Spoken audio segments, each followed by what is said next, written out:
Hello students. तो आज हम लोग स्टार्ट करेंगे रेजोनेंस, जो हम लोग लास्ट क्लास में पढ़ चुके थे। रेजोनेंस में हम लोग पढ़े थे कि रेजोनेंस कौन कौन से ऐसे मॉलिक्यूल है जो रेजोनेंस शो करता है, ठीक है ना। फिर रेजोनेंस क्या होता है ये सब पढ़े थे। फिर कंजुगेटेड सिस्टम क्या होता है ये सब पढ़े थे। कंजुगेटेड सिस्टम पे हम सवाल भी किए थे, कैसे पहचानते हैं उसको हम लोग कंजुगेटेड सिस्टम को, ठीक है ना। तो ये सब काम हम लोग कर चुके थे। Localised electron, D localised electron, ये सब हम लोग पढ़ चुके थे। देखिए ध्यान से, मैं एक बार फिर से क्विक रिवीजन करवा देता हूँ आप लोगों को, ताकि एक बार फिर से आप लोग उसको मेमोराइज कर सके आसानी से, ठीक है ना। देखिए सुनिएगा ध्यान से। यहाँ पे रेजोनेंस कौन मॉलिक्यूल जो होगा वो रेजोनेंस शो करेगा। देखिए ध्यान से, जब हम लोग किसी भी मॉलिक्यूल का ट्रू स्ट्रक्चर मतलब रियल स्ट्रक्चर ड्रॉ नहीं कर पाते हैं, या कोई भी स्ट्रक्चर जो होता है वो उस मॉलिक्यूल के सारे प्रॉपर्टीज को एक्सप्लेन नहीं कर पाता, जैसे bond energy, bond length, bond order, bond strength, सबको एक्सप्लेन नहीं कर पाता है ना।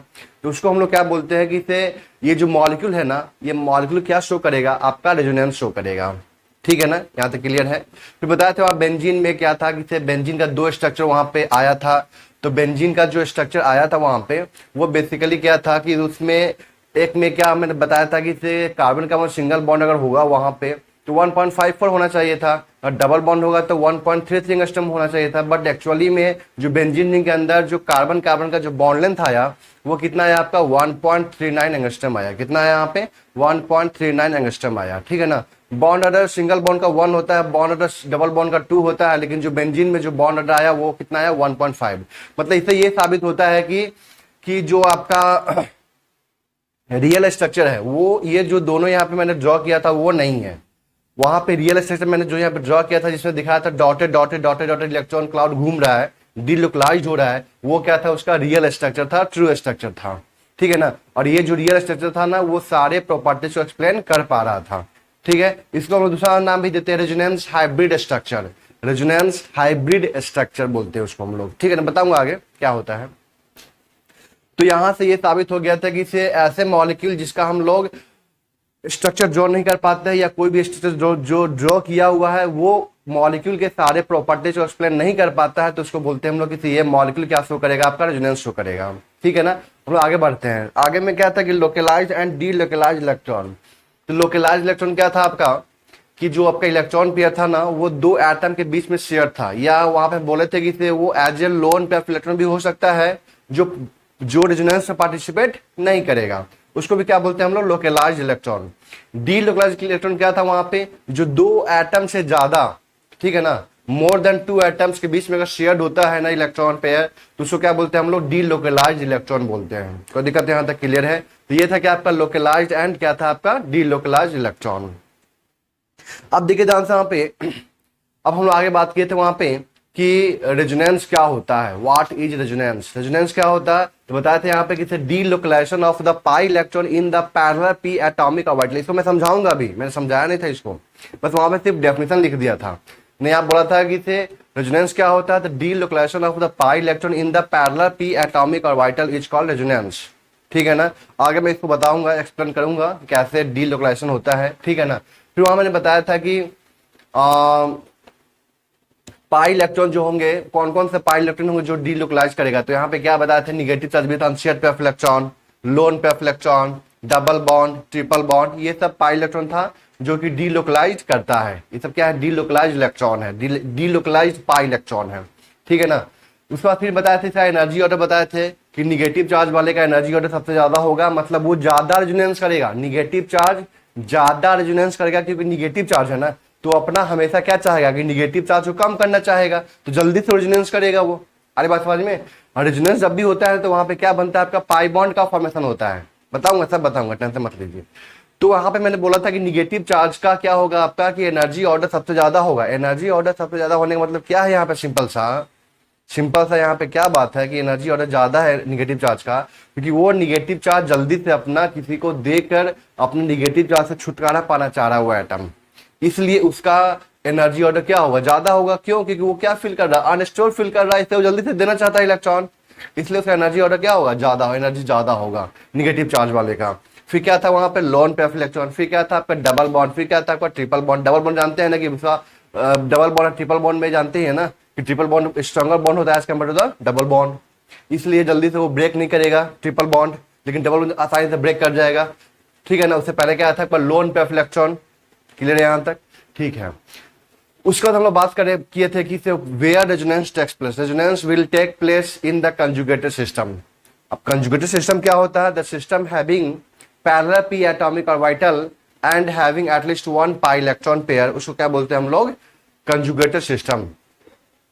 मतलब उसके पास में क्या होना चाहिए, पैरेलल पी एटॉमिक ऑर्बिटल होना चाहिए, और साथ में उसके पास में क्या होना चाहिए, वन पाई इलेक्ट्रॉन पेयर, कम से कम at least one pi electron pair होना चाहिए। तो उसको हम लोग क्या बोलेंगे कि वो कंजुगेटेड सिस्टम है। सिंपल सा मैंने शॉर्टकट ट्रिक बताया था कि लगातार 3 sp2 हो जाए, या लगातार 3 sp हो जाए, या 2 sp2 1 sp हो जाए, अरे बात समझ में, तब भी हम लोग बोलेंगे तो वहां पर रेजोनेंस होगा। तो दिक्कत यहां तक क्लियर है। उसी से देखो वहां बताए थे आप लोगों को कैसे हम लोग पैरेलल पी एटॉमिक ऑर्बिटल लेते हैं। ठीक है ना, sp2 करवाए थे, वहां बनाए थे पी एटॉमिक ऑर्बिटल। देखे ध्यान से, ये पी एटॉमिक ऑर्बिटल है, और यहाँ पे पैरेलल पी एटॉमिक ऑर्बिटल है, और यहाँ पे at least one pi electron pair होना चाहिए। देखे ध्यान से, यहाँ पे है भी, ये सब बताए थे वहां पे। ठीक है ना, तो चलिए हम लोग आगे बढ़ते हैं आज के क्लास में। ठीक है, रेजोनेंस का ये सेकंड लेक्चर है। तो आज क्लास में हम क्या पढ़ेंगे, सबसे पहले हम लोग पढ़ेंगे कि what is canonical structure and what is resonance hybrid structure. देखिए ध्यान से यहाँ पे, तो बात करने जा रहे हैं यहाँ पे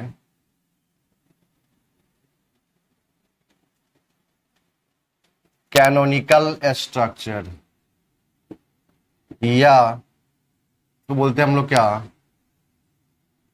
रेजोनेटिंग स्ट्रक्चर। ठीक है ना, ये क्या होता है, सुनिएगा ध्यान से यहाँ पे,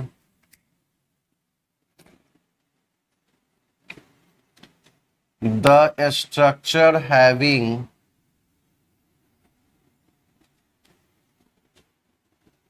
localized bonding, the structure having localized bonding and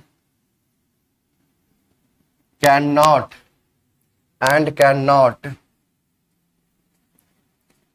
explain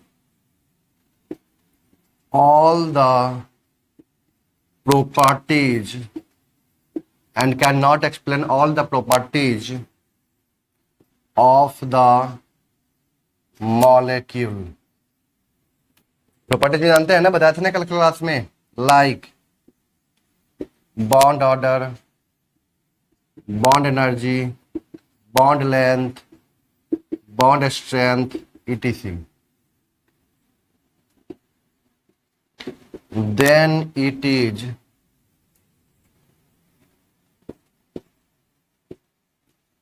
known as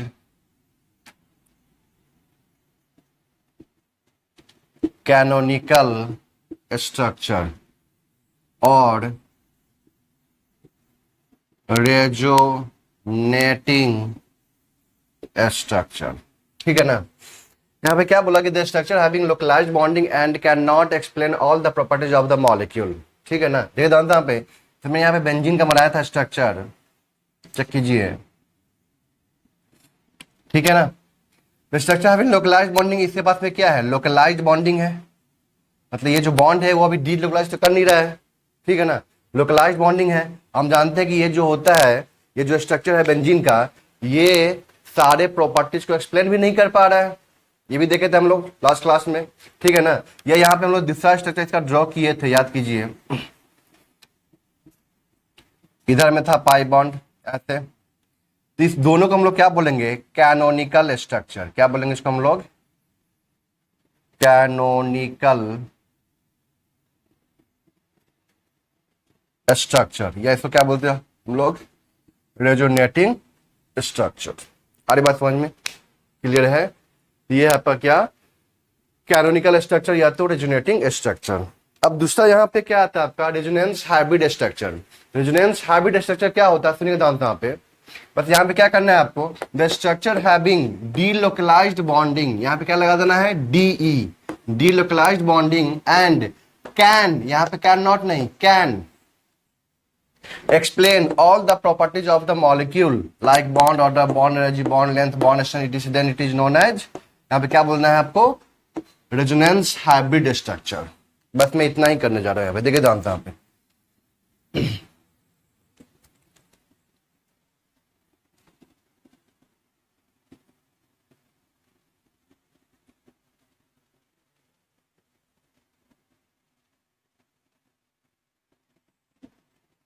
देखिए ध्यान से यहाँ पे, मैं यहाँ पे क्या बात करने जा रहा है, किसके बारे में? रेजोनेंस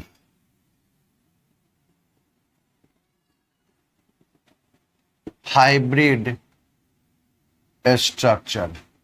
यहाँ पे क्या बोलेंगे? The structure having delocalized bonding. क्या बोलेंगे यहाँ पे हम लोग? Delocalised bonding and can explain all the properties of the molecule like bond order, bond energy, bond length, bond affinity. Then it is known as resonance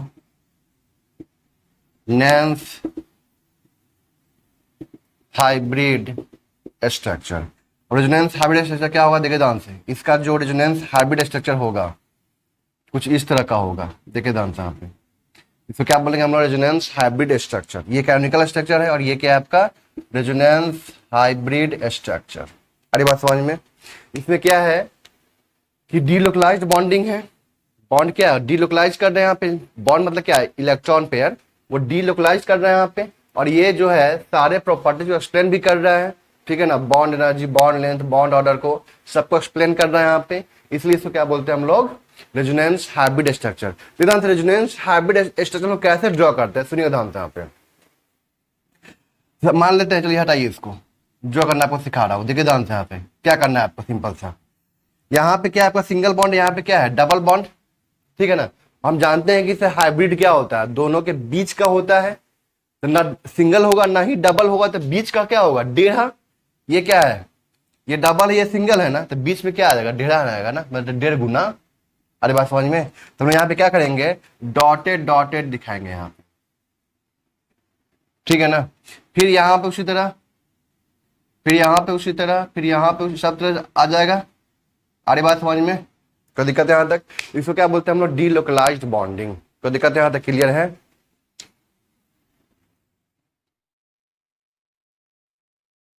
चलिए हम लोग यहाँ पे बात कर लिए हैं कि केमिकल स्ट्रक्चर क्या होता है, रेजोनेंस हाइब्रिड स्ट्रक्चर क्या होता है, उसको कैसे ड्रॉ करते हैं हम लोग सीख लिए यहाँ पे, ठीक है ना?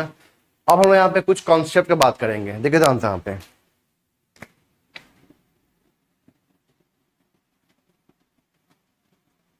Concept number 1। देखिए ध्यान से यहाँ पे, नंबर 1 में क्या होगा? यहाँ पे due to delocalization, due to delocalisation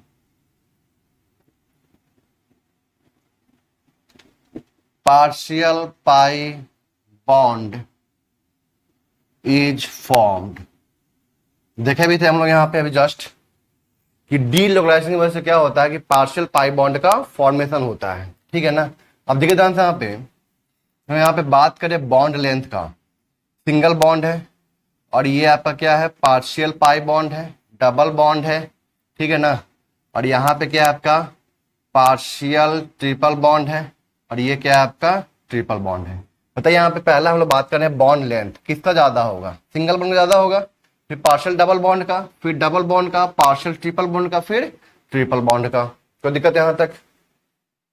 second, अगर इसमें हम बात करें बॉन्ड एनर्जी का बात करें तो क्या होगा? यहाँ पे सिंगल है, पार्शियल डबल है, डबल है, पार्शियल ट्रिपल है, फिर ट्रिपल है। तो बॉन्ड एनर्जी किसका ज्यादा हो जाएगा? ट्रिपल का ज्यादा हो जाएगा, फिर पार्शियल ट्रिपल का, फिर डबल का, फिर पार्शियल डबल का, फिर सिंगल का। तो यहाँ पे बात करें बॉन्ड एनर्जी, यहाँ पे हम लोग क्या बात कर सकते हैं? बॉन्ड स्ट्रेंथ का, ठीक है ना? और हम लोग यहाँ पे बात करें bond order, single, partial double, double, partial triple and triple. तो बॉन्ड ऑर्डर क्या हो जाएगा? इसका 3 होगा, इसका 2 होगा, 2 और 3 के बीच का ये होगा, ठीक है ना? इसका 2 होगा, इसका 1 होगा, इसके बीच का होगा ये है क्या आपका? कि due to the delocalization partial pi bond is formed. उसमें हम लोग क्या बात किए थे कि बॉन्ड लेंथ बताइए क्या होगा, बॉन्ड एनर्जी क्या होगा, बॉन्ड ऑर्डर क्या होगा, ये सब। ठीक है ना। तो पहला कॉन्सेप्ट यहाँ पे ये है। अब देखिए यहाँ पे कॉन्सेप्ट नंबर 2 क्या है। यहाँ पे देखिए यहाँ पे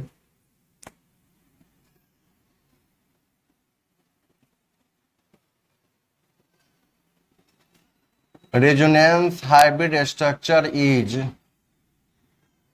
more stable than any of the resonating structure because resonance is present in the resonance hybrid structure, not in the resonating structure। देखिए यहाँ पे तो मैंने यहाँ पे बेंजीन का बनाया था स्ट्रक्चर, ठीक है, ये और ये दो बना था। तो हम लोग जानते हैं कि ये जो दोनों है क्या है, केमिकल फॉर्म है। और इसका जो रेजोनेंस हाइब्रिड स्ट्रक्चर था वो कैसा था, कुछ इस तरह का था। तो एक्चुअली जो रेजोनेंस हो रहा है बताइए, यहाँ पे रेजोनेंस का मतलब क्या होता है, डीलोकलाइजेशन। बताया था ना, delocalization of the pi electron in the parallel P atomic orbital. Parallel P atomic छोड़ दीजिए, अभी मैंने यहाँ पे क्या बोला, सिंपल सा word, delocalization of the pi electron. देख रहा हूँ यहाँ पे ये तो लोकलाइज्ड पाई इलेक्ट्रॉन है और ये क्या है आपका, डीलोकलाइज्ड पाई इलेक्ट्रॉन है। इसका मतलब क्या बोलेंगे कि इस कंपाउंड में रेजोनेंस हो रहा है, इस कंपाउंड में रेजोनेंस नहीं हो रहा है। अरे बात समझ में, ये दोनों स्ट्रक्चर क्या है, कैनोनिकल फॉर्म है, इसमें कोई रेजोनेंस नहीं हो रहा है। रेजोनेंस कहाँ पे हो रहा है, रेजोनेंस हाइब्रिड स्ट्रक्चर में हो रहा है। इसलिए हम लोग बोलते हैं कि resonance hybrid structure is more stable than any of the resonating structure. कोई दिक्कत यहाँ तक क्लियर है। तो यहाँ पे क्या आएगा बात की, अगर हम लोग स्टेबिलिटी ऑर्डर का बात करें, स्टेबिलिटी ऑर्डर, तो ध्यान रखना है resonance hybrid structure is much stable then resonating structure. तो दिक्कत यहां तक क्लियर है, सारी बात समझ में, इस बात का ध्यान रखना है आप लोगों को, ठीक है ना। रेजोनेंस जो होता है वो किस में होता है, रेजोनेंस हाइब्रिड स्ट्रक्चर में होता है, ना कि कैनोनिकल फॉर्म में होता है। कैनोनिकल फॉर्म जो होता है वो क्या होता है, एक इमेजिनरी स्ट्रक्चर है, रियल स्ट्रक्चर नहीं है वो। और रियल स्ट्रक्चर कौन है, बेंजीन का ही है, जिसमें डीलोकलाइज्ड बॉन्डिंग होगा ना, वो उसका क्या होगा, रियल स्ट्रक्चर होगा। क्लियर है यहां तक। Second point, third point, all the resonating structure having nearly same energy, that is stability। जैसे मान लेते हैं हम लोग क्या, किसी एक कंपाउंड का RS1 आया, ठीक है, RS2 आया, RS3 आया, RS4 आया, ठीक है ना। किसी कंपाउंड का हमने यहाँ पे 4 रेजोनेटिंग स्ट्रक्चर ड्रॉ कर दिया, ठीक है, कोई दिक्कत यहाँ तक। और यहाँ पे जो एनर्जी का जो ऑर्डर है, जो यहाँ पे एनर्जी का जो ऑर्डर है वो RS1 approximately equal to RS2 approximately equal to RS3 और RS4 का जो एनर्जी है वो बहुत ज्यादा है इस सब से। जो RS का जो एनर्जी, RS4 का जो एनर्जी है इस सब से क्या है, बहुत ही ज्यादा है। अरे बात समझ में। तो इसको हम लोग कभी भी as a resonating structure accept नहीं करते हैं। कोई दिक्कत यहाँ तक क्लियर है। तो यहाँ पे क्या बोला कि जितने भी रेजोनेटिंग स्ट्रक्चर है सबके पास क्या होना चाहिए, नियरली सेम एनर्जी होना चाहिए, ठीक है ना। नियरली सेम एनर्जी होता है, इसका मतलब क्या कि स्टेबिलिटी भी क्या होता है उसका, नियरली सेम होता है। मतलब हम लोग इसका इस तीनों का स्टेबिलिटी ऑर्डर बात करें, ठीक है ना, तो इस तीनों का स्टेबिलिटी ऑर्डर भी क्या होगा, सेम होगा। लेकिन इसका ये क्या होगा, हाईली अनस्टेबल, क्योंकि इसका क्योंकि इसके पास में एनर्जी क्या है, बहुत ही ज्यादा। ये हम सपोज कर लिए कि मैंने माना कि से किसी एक कंपाउंड का ये 4 रेजोनेटिंग स्ट्रक्चर आया, ठीक है, ड्रॉ किया हमने, और वहां पे मैंने देखा कि जो रेजोनेटिंग स्ट्रक्चर है ना वो बहुत ज्यादा हाईली अनस्टेबल है। अगर हाईली अनस्टेबल है इसका मतलब क्या होगा कि इसके पास एनर्जी बहुत ज्यादा होगा। अरे बस समझ में, इसके पास क्या होगा, एनर्जी बहुत ही ज्यादा होगा। क्लियर है? लेकिन इस तीनों का एनर्जी क्या होगा, लगभग लगभग क्या होगा, सेम होगा। तो रेजोनेटिंग स्ट्रक्चर में यहाँ पे ये बोलता है, कंसेप्ट ये बोलता है, लिख रहा हूं यहाँ पे, कंसेप्ट यहाँ पे ये बोलता है कि जितना भी आपने रेजोनेटिंग स्ट्रक्चर ड्रॉ किया है उसका जो एनर्जी होना चाहिए, उसका जो स्टेबिलिटी होना चाहिए वो अप्रोक्सीमेटली सेम होना चाहिए। बहुत ज्यादा का अंतर नहीं होना चाहिए। अगर बहुत ज्यादा का अंतर आता है तो फिर वहां पे हम लोग जिस रेजोनेटिंग स्ट्रक्चर में एनर्जी बहुत ज्यादा आता है, या ये यूं कह सकते हैं कि उसका स्टेबिलिटी बहुत ज्यादा कम है, बहुत कम है स्टेबिलिटी, तो जाहिर सी बात है उसका एनर्जी क्या होगा, बहुत ज्यादा होगा। तो उसको हम लोग कंसिडर नहीं करेंगे एज ए रेजोनेटिंग स्ट्रक्चर। तो दिक्कत यहां तक क्लियर है? हम लोग बोल सकते हैं कि RS4 is not considered as a resonating structure. RS4 को हम लोग रेजोनेटिंग स्ट्रक्चर में कंसिडर नहीं करेंगे। तो दिक्कत यहां तक क्लियर है? इस बात का ध्यान रखना है आपको कि जितने भी रेजोनेटिंग स्ट्रक्चर है सबका एनर्जी स्टेबिलिटी क्या होना चाहिए, सेम होना चाहिए। जितने भी मैंने क्या बोला रेजोनेटिंग स्ट्रक्चर है, RS है, उसका स्टेबिलिटी, उसका एनर्जी लगभग क्या होना चाहिए, सेम होना चाहिए। और किसी एक का एनर्जी बहुत ज्यादा हो जाएगा, ठीक है ना, या उसका स्टेबिलिटी बहुत कम हो जाएगा, तो उसको हम लोग कभी भी as a resonating structure accept नहीं करते हैं। इज नॉट कंसिडर्ड या accepted as a resonating structure because this RS4 has greater energy as compare to the this 3 RS। कोई दिक्कत है? यहां तक क्लियर है?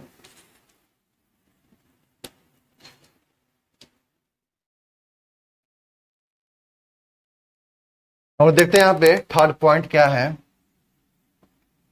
थर्ड पॉइंट क्या बोलता है, देखिए जानते हैं यहां पे, जैसे में हम मान लेते हैं कि ये जो 4 था यहाँ पे रेजोनेटिंग स्ट्रक्चर, उसमें से 3 में का क्या था, 3 में एनर्जी क्या लगभग लगभग सेम था, ठीक है ना। हम यहाँ पे क्या मानते हैं, ऐसा देखिए ध्यान से, यहाँ पे समझिए यहाँ पे इस चीज को कि इफ RS1 का एनर्जी या stability, if RS1 is more stable then RS2 is more stable then RS3, suppose कर लेते हैं, ठीक है ना। कहने का मतलब क्या है कि यहाँ पे एनर्जी तो सेम था, लगभग लगभग सेम था। मैं ये तो नहीं बोला एग्जैक्ट सेम हो जाएगा, अरे बात समझ में, लगभग लगभग क्या होगा, सेम होगा एनर्जी। किसी का एनर्जी 3.0 किलो कैलोरी है तो किसी का क्या होगा 2.95, 2.9, अरे बात समझ में। तो 2.9 जिसका होगा एनर्जी वो ज्यादा स्टेबल होगा, जिसका एनर्जी कम उसका स्टेबिलिटी ज्यादा। तो हम यहाँ पे क्या मान लिए कि इस तीनों में RS1 is more stable then RS2 is more stable then RS3, ठीक है ना, क्लियर है। RS1 is more stable then RS2 is more stable then RS3, ये क्या है आपका स्टेबिलिटी ऑर्डर, स्टेबिलिटी ऑर्डर। ये किसमें, ये तीनों में मैंने माना जिसका एनर्जी अप्रोक्सीमेटली क्या है, सेम है, ठीक है ना।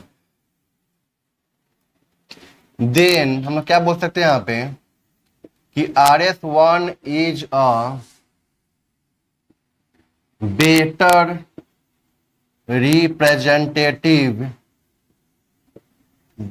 representative of the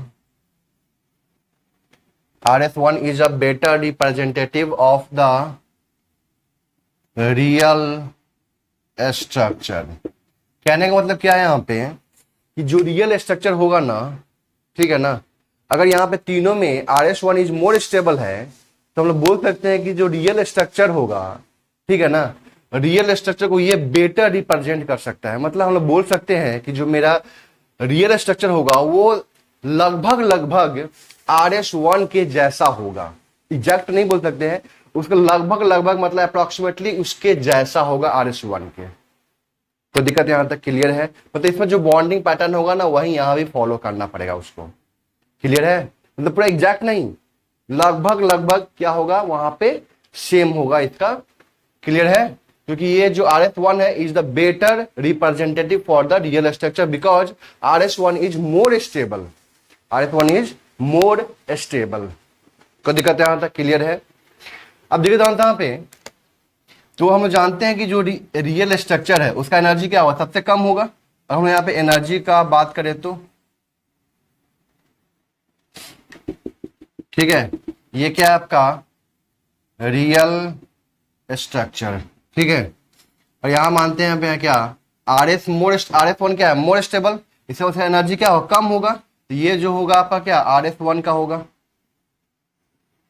ये क्या है आपका RS2 का है, ये क्या है आपका RS3 का है। ये जो आपको दिख रहा है कि एनर्जी गैप बहुत ज्यादा है, एनर्जी गैप आपको दिखाने के लिए है कि देखिए ध्यान से ये RS1 है, RS2 है, RS3, लेकिन ये तीनों क्या है अप्रोक्सीमेटली इक्वल है। तो इसे जस्ट एबव होगा ऐसे, यहाँ पे तो जस्ट एबव होगा ऐसे, तो वो दिखेगा नहीं आपको, इसलिए मैं थोड़ा सा यहाँ पे गैप बना दिया। तो रियल स्ट्रक्चर का देखिए ध्यान से, ये आपका क्या रियल स्ट्रक्चर है, उसका एनर्जी क्या है सबसे कम, उसके बाद क्या आ जाएगा RS1, फिर क्या आ जाएगा RS2, फिर क्या आ जाएगा आपका RS3। तो दिक्कत यहां तक क्लियर है? तो ध्यान रखना है कि RS1 देखिए ध्यान से रियल स्ट्रक्चर के बहुत नजदीक आ चुका है। मतलब जो RS1 का जो स्ट्रक्चर होगा वही किसका होगा रियल स्ट्रक्चर का स्ट्रक्चर होगा, तो उसके जैसा होगा एकदम, इसके जैसा नहीं होगा, क्योंकि ये दूर चला गया रियल स्ट्रक्चर से, क्या हो गया दूर चला जा चुका है। क्लियर है यहां तक? आगे बात समझ में, ठीक है ना। इसका मतलब क्या हुआ कि जो RS1 है ना, RS1 में रेजोनेंस बहुत ज्यादा हो रहा है। जितना ज्यादा रेजोनेंस होगा RS1 क्या होगा रियल स्ट्रक्चर के करीब आता चला जाएगा। जितना ज्यादा रेजोनेंस होगा RS1 रियल स्ट्रक्चर के करीब आता चला जाएगा, क्योंकि हम लोग जानते हैं कि रियल स्ट्रक्चर में रेजोनेंस होता है, रियल स्ट्रक्चर में ही क्या होता है रेजोनेंस होता है। क्लियर है यहां तक? आगे बात समझ में। अब हम आगे बढ़ते हैं, देखिए जानते हैं यहाँ पे इस बात का ध्यान रखना है कि इसे अगर जो ज्यादा स्टेबल होगा वो बेटा रिप्रेजेंटेटिव होगा, किसका रियल स्ट्रक्चर का बेटा रिप्रेजेंटेटिव होगा। तो दिक्कत यहां तक क्लियर है? हम लोग आगे बढ़ते हैं यहाँ पे fourth point, the total sum of all the shared pair of electron and unshared pair of electron, the total sum of all the shared pair of electron and unshared pair of electron is same, so it must be same। जितने भी shared पे electron है या unshared पे electron है उसका जो सम होगा ना वो क्या होना चाहिए सेम होना चाहिए। देखिए जानता पे RC positive double bond O के पास में यहाँ पे क्या है दो लोन पे इलेक्ट्रॉन है, और यहाँ पे क्या हो गया कुछ इस तरह से हो गया, और यहाँ पे एक बचा। अब यहाँ पे काउंट कीजिए number of shared and number of unshared, sum बताइए यहाँ पे कितना हो जाएगा। शेयर मतलब ये तो दो चार पेयर है ना, तो 1 2 3, ठीक है ना, और 4 और ये 5, तो 3 क्या है आपका शेयर्ड वाला है और 2 क्या है आपका अनशेयर्ड वाला है। टोटल कितना हो गया 5, ठीक है ना। यहाँ पे चेक कीजिए 1 2 3 4, 4 तो क्या हो गया शेयर्ड वाला और ये क्या है अनशेयर्ड, तो 4 + 1 कितना हो गया 5। तो कहने का मतलब क्या है यहाँ पे कि जितना भी आपका शेयर्ड पे इलेक्ट्रॉन है और आंसर पे इलेक्ट्रॉन उसका जो सम होगा ना वो क्या होगा आपका सेम होगा, उसमें अंतर नहीं होना चाहिए। अरे बात समझ में क्लियर है? आगे बढ़ते हैं हम लोग यहाँ पे। अब देखिए यहाँ पे हम लोग 5th पॉइंट का बात करने जा रहे हैं।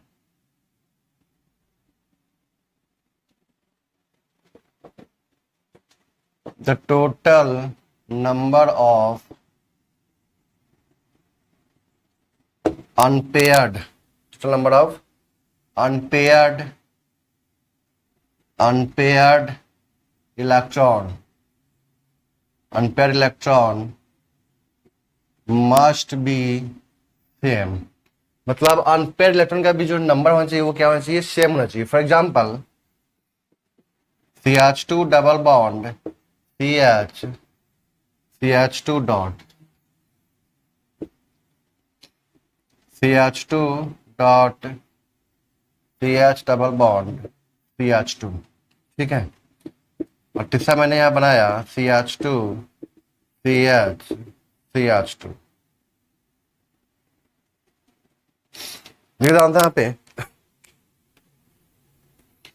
यहाँ पे क्या बोला कि total number of unpaired electron, ठीक है ना, तो total number of unpaired electron यहाँ पे जोड़ सकते हैं in all the resonating structure, in all the resonating structure must be same. यहाँ पे जो अनपेयर्ड इलेक्ट्रॉन है, यहाँ पे जो अनपेयर्ड इलेक्ट्रॉन है वो कितना है 1, और यहाँ पे जो अनपेयर्ड इलेक्ट्रॉन है वो भी कितना है 1, बट यहाँ पे जो अनपेयर्ड इलेक्ट्रॉन है वो कितना हो गया 3। तो this can not be accepted as a resonating structure. तो यहाँ पे क्या बोल सकते हैं, दिस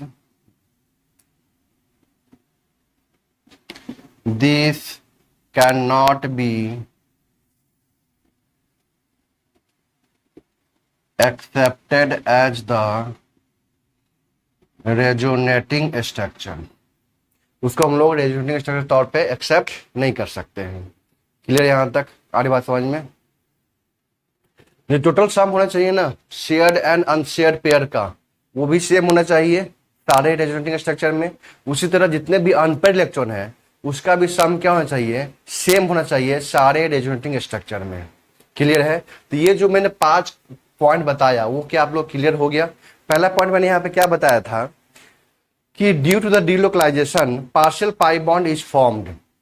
डीलोकलाइजेशन की वजह से क्या बनता है, वहां पे पार्शियल पाई बॉन्ड का फॉर्मेशन होता है, जिसमें बॉन्ड लेंथ हम लोग बात किए थे, बॉन्ड लेंथ का, बॉन्ड ऑर्डर का, बॉन्ड एनर्जी का। तो बॉन्ड लेंथ क्या होगा, सिंगल बॉन्ड का ज्यादा होगा, पार्शियल डबल बॉन्ड से उसका ज्यादा होगा, डबल बॉन्ड से उसका फिर ज्यादा होगा, पार्शियल ट्रिपल बॉन्ड से उसका ज्यादा होगा, फिर उससे ज्यादा होगा किससे, ट्रिपल बॉन्ड से। कोई दिक्कत यहां तक क्लियर है। Bond energy and bond strength, triple bond का ज्यादा होगा, फिर पार्शियल ट्रिपल बॉन्ड का, फिर डबल बॉन्ड का, फिर पार्शियल डबल बॉन्ड का, फिर सिंगल बॉन्ड का।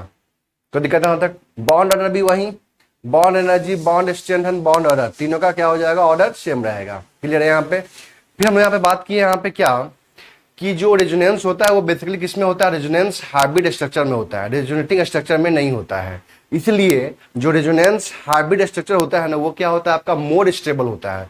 Resonance hybrid structure is more stable than any of the canonical structure या any of the resonating structure, because resonance is present in only in the resonance hybrid structure.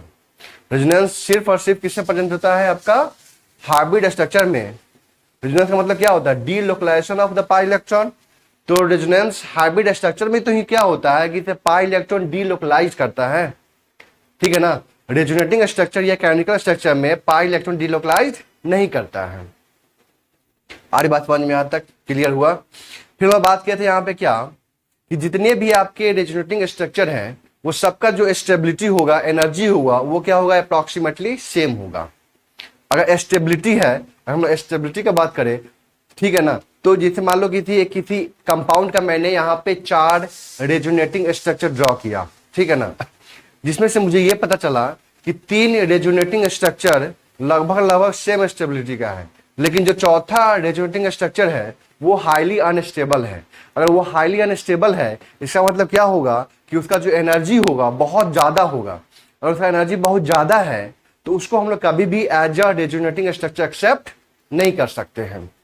अरे बात समझ में, उसको हम लोग कभी भी as a resonating structure accept नहीं कर सकते हैं जिसका एनर्जी क्या होगा, बहुत ही ज्यादा होगा। क्योंकि यहाँ पर रेजोनेंस में ये देखा गया कि जितने भी रेजोनेटिंग स्ट्रक्चर है उसका एनर्जी या तो एकदम सेम हो जाएगा और नहीं तो क्या होगा, अप्रोक्सीमेटली इक्वल होगा। मतलब बहुत ज्यादा का डिफरेंस नहीं, जैसे किसी का एनर्जी 5 है किसी का 50 हो जाए, इतना का डिफरेंस नहीं हो सकता है। आगे बात समझ में, कोई दिक्कत यहां तक। फिर मैंने अगला पॉइंट बताया यहाँ पे क्या, जो मैंने यहाँ पे 3 रेजोनेटिंग स्ट्रक्चर लिया था जिसका स्टेबिलिटी क्या है, लगभग सेम था, एनर्जी भी क्या था, सेम था। तो उस तीनों में जो सबसे ज्यादा मोर स्टेबल होगा ना वो स्ट्रक्चर बेटर रिप्रेजेंटेटिव होगा रियल स्ट्रक्चर का। मतलब कहने का मतलब क्या है कि जो मेरा रियल स्ट्रक्चर होगा वो लगभग लगभग 99% 98% किसके जैसा होगा, जो मोर स्टेबल रेजोनेटिंग स्ट्रक्चर है उसके जैसा होगा, ठीक है ना। इसलिए कहा जाता है कि रेजोनेटिंग स्ट्रक्चर जो मोर स्टेबल है वो जो होगा ना वो बेटर रिप्रेजेंटेटिव होगा किसका, रियल स्ट्रक्चर का। क्लियर है यहां तक। फिर मैं यहां पे अगला पॉइंट मैंने बताया यहां पे कि जितने भी शेयर्ड पेयर ऑफ इलेक्ट्रॉन है और अनशेयर्ड पेयर ऑफ इलेक्ट्रॉन है, ठीक है ना, सारे रेजोनेटिंग स्ट्रक्चर में वो क्या होना चाहिए, सेम होना चाहिए। अगर सेम नहीं है, share pair of electron and unshare pair of electron का जो सम होता है, ठीक है ना, वो अगर सेम नहीं है तो फिर हम लोग उसको as a resonating structure accept नहीं कर सकते हैं। आरी बात समझ में आता है, क्लियर है। फिर हम लोग यहाँ पे अगला पॉइंट बताए थे कि जितने भी अनपेयर इलेक्ट्रॉन है, total number of the unpaired electron in all the resonating structure must be same, ठीक है ना। जितने भी रेजोनेटिंग स्ट्रक्चर है उसमें जो अनपेयर इलेक्ट्रॉन है ना उसका सम क्या होना चाहिए, एकदम सेम होना चाहिए, ठीक है ना। मतलब एकदम क्लियर, मतलब क्या कहने का मतलब क्या है, इक्वल होना चाहिए। इसमें एक है तो उसमें भी एक होना चाहिए, दो है तो दो होना चाहिए, ऐसे। यहाँ पे एक है, वहां पे एक है, यहाँ पे तीन आ गया, इसको हम लोग कभी भी as a resonating structure accept नहीं कर सकते हैं। क्लियर यहां तक, आरी बात समझ में, यहां तक पॉइंट क्लियर हुआ आप लोगों को, इसको पढ़िए अच्छे से। तो यहां तक आप लोगों को बात क्लियर हो चुकी है, ठीक है ना। हम लोग नेक्स्ट पॉइंट पढ़ने जा रहे हैं यहाँ पे, क्या टाइप्स ऑफ कंजुगेटेड सिस्टम। हम लोग कल पढ़े थे कंजुगेटेड सिस्टम क्या होता है, ठीक, कैसे पहचान करते हैं हम लोग कंजुगेटेड सिस्टम का। अब कितने तरह के होते हैं कंजुगेटेड सिस्टम वो हम लोग पढ़ने जा रहे हैं, ठीक है ना। उससे पहले मैं चीज आप लोग बता दूं कि डीलोकलाइजेशन के कारण क्या होता है कि जो पेयर ऑफ इलेक्ट्रॉन होता है ना उस पर ज्यादा फोर्स ऑफ अट्रैक्शन लगता है, ठीक है ना, जिसकी वजह से क्या होता है कि उस मॉलिक्यूल का स्टेबिलिटी कम, सॉरी, पोटेंशियल एनर्जी कम होता है और स्टेबिलिटी क्या होता है, इंक्रीज कर जाता है। इसलिए हम लोग कहते हैं कि रेजोनेंस के कारण स्टेबिलिटी जो होता है ना वो इंक्रीज कर जाता है। देखिए जानते हैं यहाँ पे, इसको नोट करके लिख लीजिए,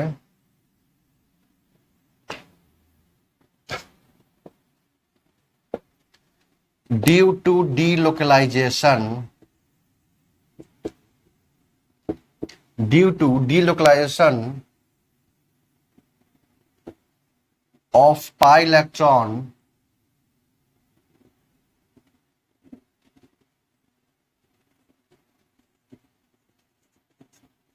a pair of pi electron is subjected to greater force of attraction due to which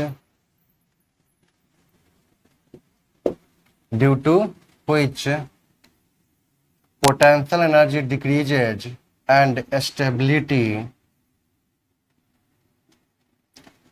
increases।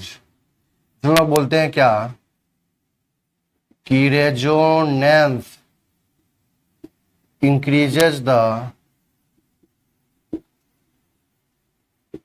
stability of the molecule।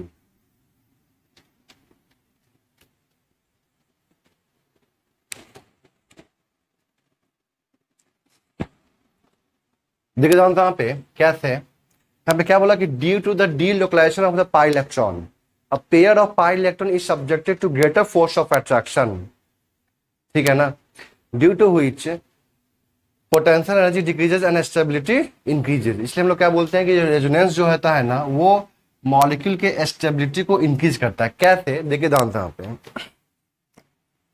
तो मानते हैं हम लोग यहाँ पे क्या ए बी सी।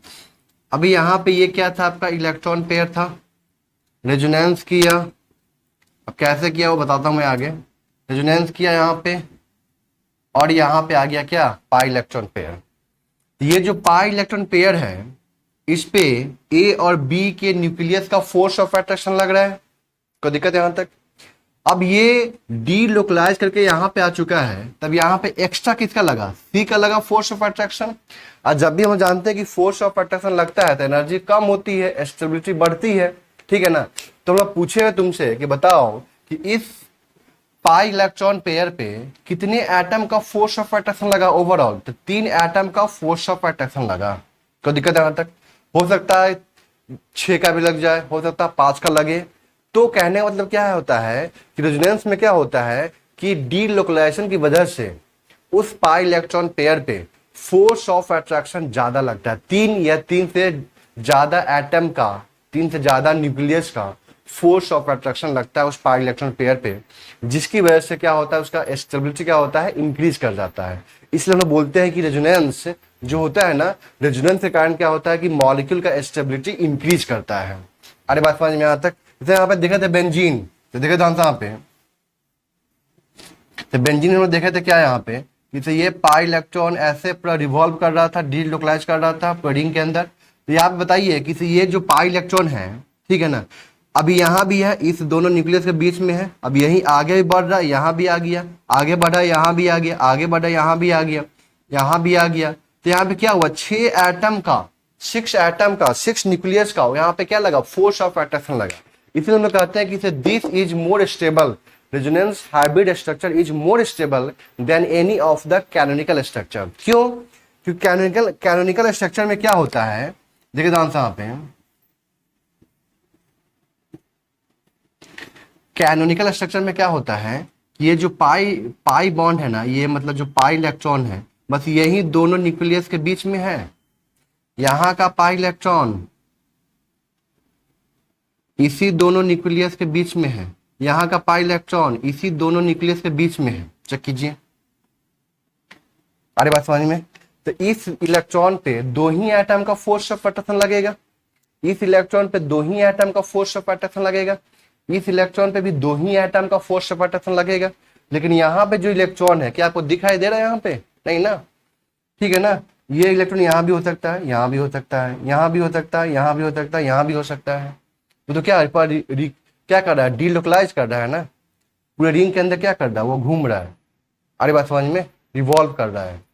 इसलिए हम लोग बोलते हैं कि यहाँ पे रेजोनेंस जो होता है ना, वो रेजोनेंस हाइब्रिड स्ट्रक्चर जो होता है वो क्या होता है आपका, मोर स्टेबल। क्योंकि यहाँ पे 2 से ज्यादा, मतलब बोल सकते 3 या 3 से ज्यादा एटम का फोर्स ऑफ अट्रैक्शन लगता है, किसमें, रेजोनेंस हाइब्रिड स्ट्रक्चर में। तो और रेजोनेंस हाइब्रिड स्ट्रक्चर में ही क्या प्रेजेंट होता है, रेजोनेंस प्रेजेंट होता है। इसलिए हम लोग बोलते हैं कि बेंजीन का स्टेबिलिटी कौन इंक्रीज कर दिया, रेजोनेंस इंक्रीज कर दिया। तो दिक्कत यहां तक, ये ज्यादा स्टेबल क्यों नहीं है, क्योंकि यहाँ पे जो इलेक्ट्रॉन है ना, उस पर सिर्फ और सिर्फ 2 ही एटम का फोर्स ऑफ अट्रैक्शन लग रहा है। लेकिन यही इलेक्ट्रॉन जो पूरे रिंग के अंदर रिवॉल्व कर रहा है, डीलोकलाइज कर रहा है, उस पर 6 एटम का फोर्स ऑफ अट्रैक्शन लग रहा है, 6 एटम का फोर्स ऑफ अट्रैक्शन लग रहा है। इसलिए हम लोग बोलते हैं कि रेजोनेंस की वजह से मॉलिक्यूल में क्या होता है कि स्टेबिलिटी आ जाता है। क्लियर है? क्योंकि वहां पे जो फोर्स ऑफ अट्रैक्शन होता है ना, वो ज्यादा एटम का लगता है। क्लियर है यहां तक? इसलिए बोला गया यहाँ पे कि due to the delocalization of the pi electron, a pair of the pi electron is subjected to greater force of attraction, due to which potential energy decreases and stability increases. Hence we can say that resonance increases the stability of the molecule. कोई दिक्कत यहाँ तक clear है? अब देखते हैं यहाँ पे हम लोग बात करने जा रहे हैं यहाँ पे क्या, टाइप्स ऑफ कंजुगेटेड सिस्टम।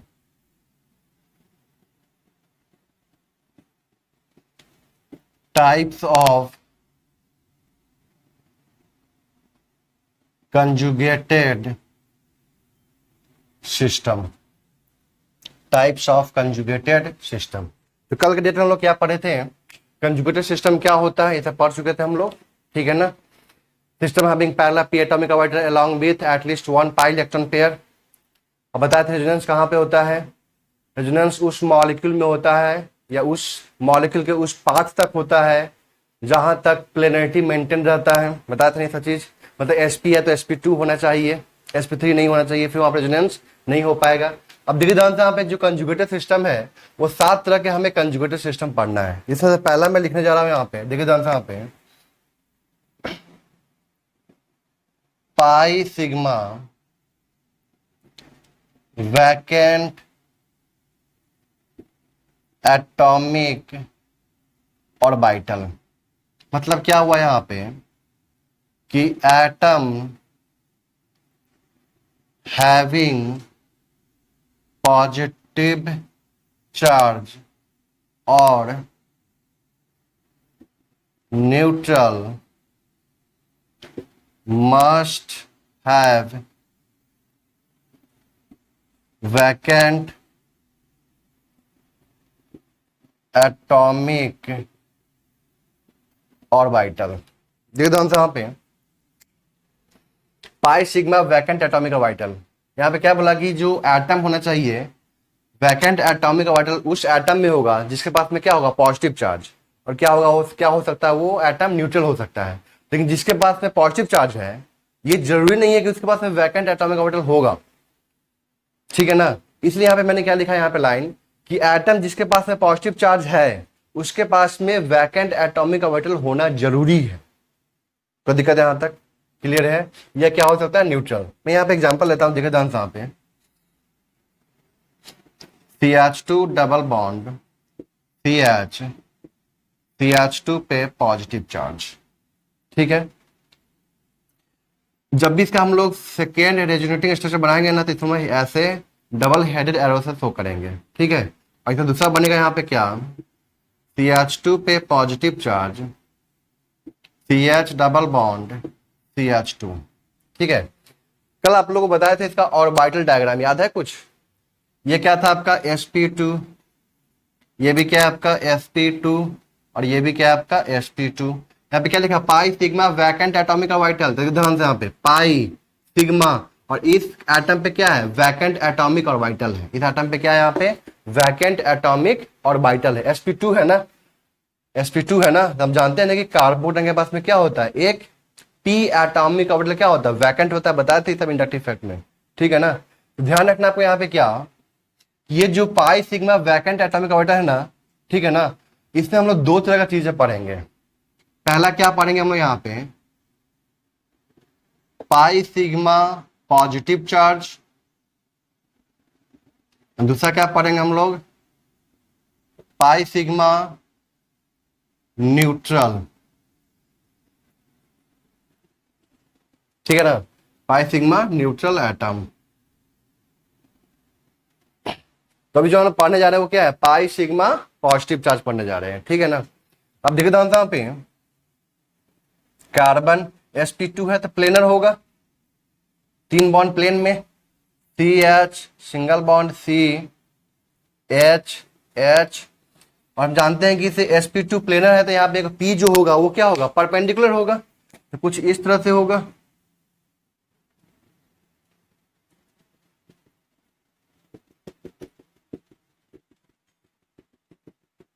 बाहर की तरफ निकला हुआ, यहां भी क्या होगा, बाहर की तरफ।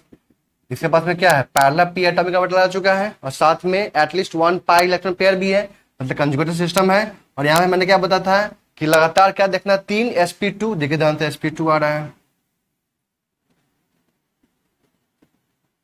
ये क्या है आपका पाई इलेक्ट्रॉन पेयर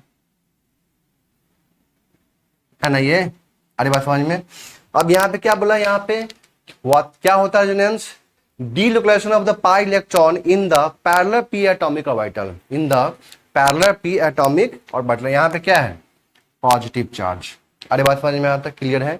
अब देखिए ध्यान से यहाँ पे, ये जो पाई इलेक्ट्रॉन पेयर है ना, अब ये क्या करेगा, डीलोकलाइज करेगा, ठीक है ना, मतलब एक जगह से दूसरे जगह जाएगा। तब ये जो पाई इलेक्ट्रॉन है ना, ये जो पाई इलेक्ट्रॉन है, अब ये दोनों पी पी के ओवरलैपिंग से बना हुआ है। अब हो सकता है कि ये जो पाई इलेक्ट्रॉन होगा, अब ये पी और इस पी के ओवरलैपिंग से बने, तो ये क्या होगा, यहां से यहां डीलोकलाइज करेगा। अरे बात समझ में। तो यहां पे जो बनेगा इसका सेकेंड स्ट्रक्चर कैसे बनाएंगे, देखिए ध्यान से यहाँ पे, C H H single bond C H single bond H H,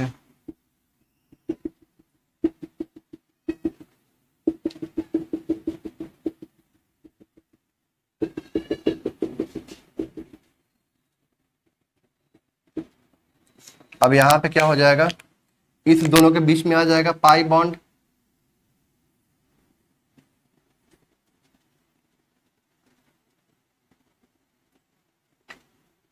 बोलो। अब पॉजिटिव कहां पे आ जाएगा, यहां पे आ जाएगा। तो दिक्कत यहां तक क्लियर है। ऐसे हम बनाएंगे रेजोनेंस हाइब्रिड स्ट्रक्चर, क्या बनाएंगे, रेजोनेंस हाइब्रिड स्ट्रक्चर। तो यहाँ पे क्या बनाएंगे, देखिए ध्यान से यहाँ पे,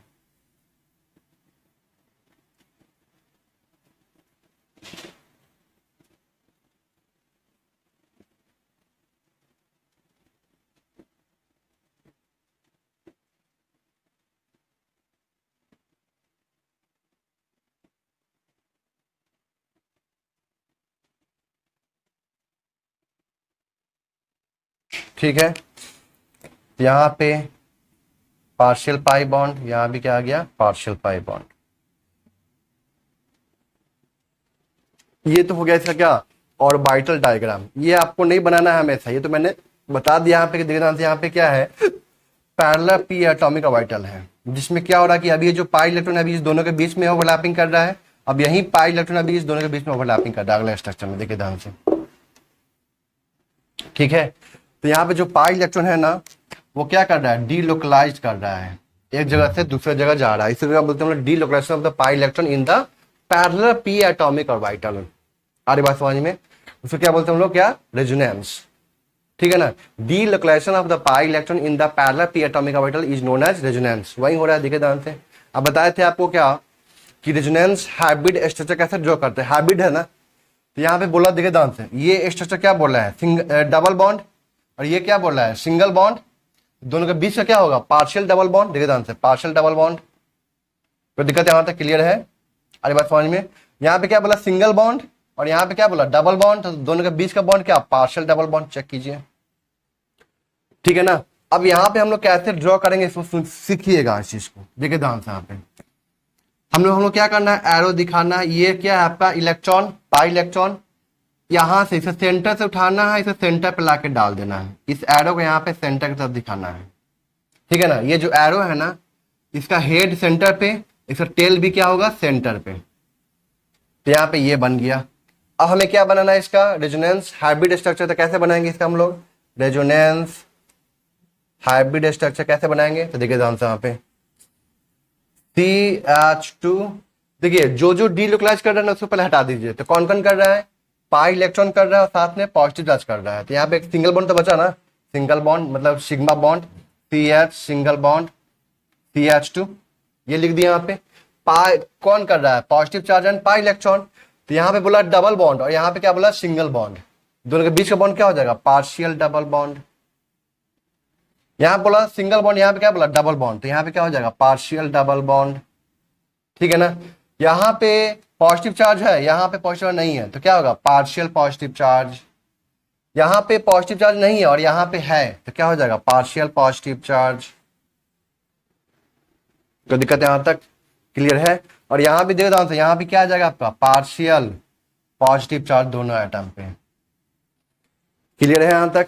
तो ये तो हो गया आपका क्या, ऑर्बिटल डायग्राम अप्रोच। तो ये तो आपको करना नहीं है, ये तो मैंने समझाने के लिए बता दिया कि delocalization of the pi electron in the parallel P atomic orbital होता है, देख लीजिए कैसे होता है, बस ये मैंने समझा दिया यहाँ पे। ठीक है ना, तो आपको ये बार बार नहीं करना है। तो आपको क्या करना है, बार बार एक एरो दिखाना है, ठीक है ना, पॉजिटिव चार्ज की तरफ इलेक्ट्रॉन आएगा, तो ये पाई इलेक्ट्रॉन उठा के कहाँ पे डाल देना है, इसके सेंटर पे डाल देना है, इस दोनों बॉन्ड के सेंटर पे। तो दिक्कत है यहाँ तक। तो यहाँ पे क्या आ जाएगा, डबल बॉन्ड आ जाएगा, यहाँ पे क्या आ जाएगा, सिंगल बॉन्ड आ जाएगा। क्लियर है। ध्यान से आपको क्या करना है, सिंपल सा एग्जांपल लेता हूं यहाँ पे।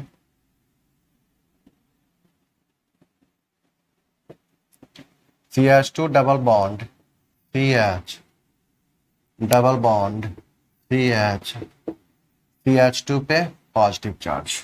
ठीक है, तो यहाँ पे क्या है, पाई इलेक्ट्रॉन है, ये डीलोकलाइज किया यहाँ पे।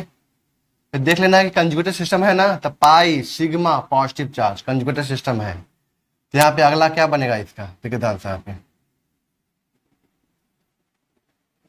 CH2 double bond CH, CH single bond CH double bond CH2, और इसी पे क्या आ गया आपका, पॉजिटिव चार्ज आ गया।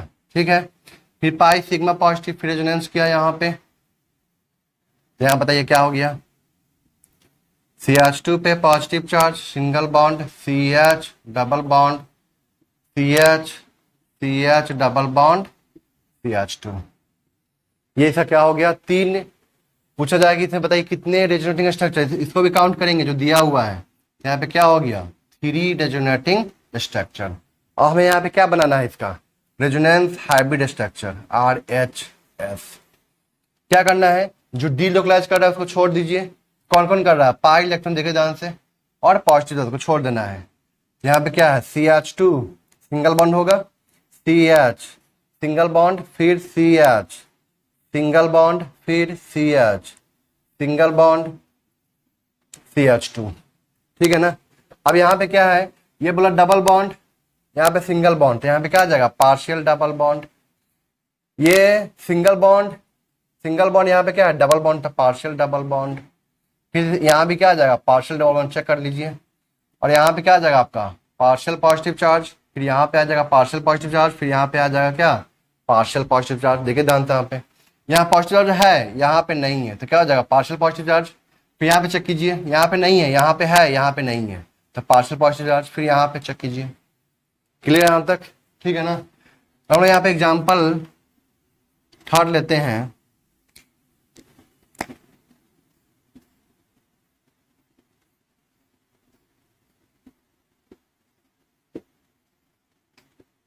देखिए ध्यान से, यहाँ पे क्या ये कंजुगेटेड सिस्टम है, चेक कीजिए। पाई sigma positive charge conjugated system है। क्या करना है, पाई इलेक्ट्रॉन को हमेशा कहाँ की तरफ लेके जाना है, पॉजिटिव चार्ज की तरफ लेके जाना है। इसके सेंटर से उठाएं और इसे सेंटर पे डाल दिए, चेक कीजिए। तो यहाँ पे अगला क्या बनेगा, यहाँ पे अगला क्या बनेगा,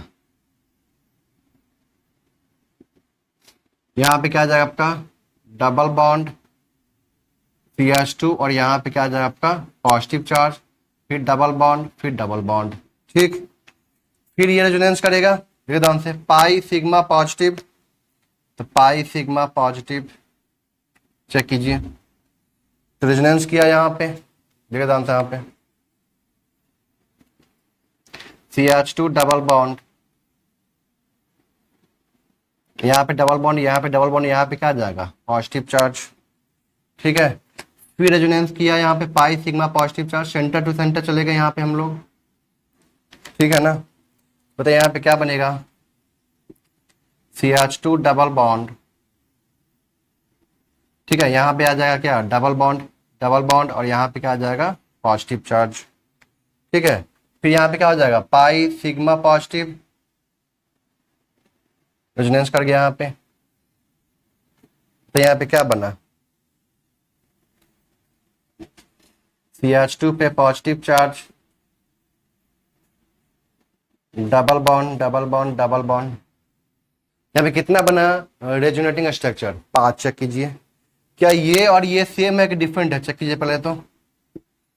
दोनों दोनों क्या है, डिफरेंट है। क्यों, तो यहाँ पे पाई बॉन्ड है और यहाँ पे सिग्मा बॉन्ड है, अंतर है ना, इसलिए दोनों को दोनों क्या है, डिफरेंट है। अब हमें इसका क्या बनाना है आपका, रेजोनेंस हाइब्रिड स्ट्रक्चर। कैसे बनाएंगे, चेक कीजिए।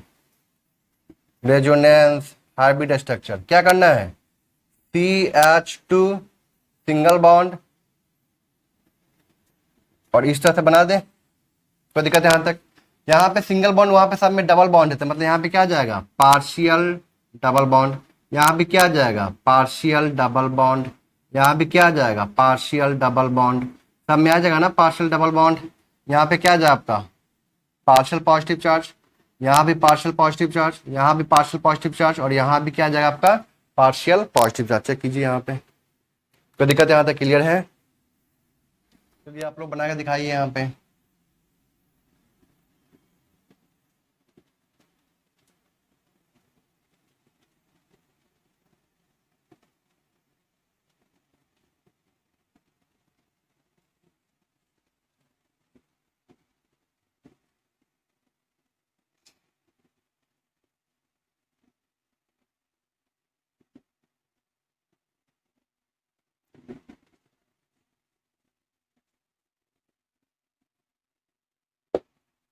देखो यहाँ पे pi sigma positive charge resonance करेगा, इसको आप ऐसे भी दिखा सकते हैं, सेंटर टू सेंटर। ठीक है ना। तो यहाँ पे क्या बनेगा,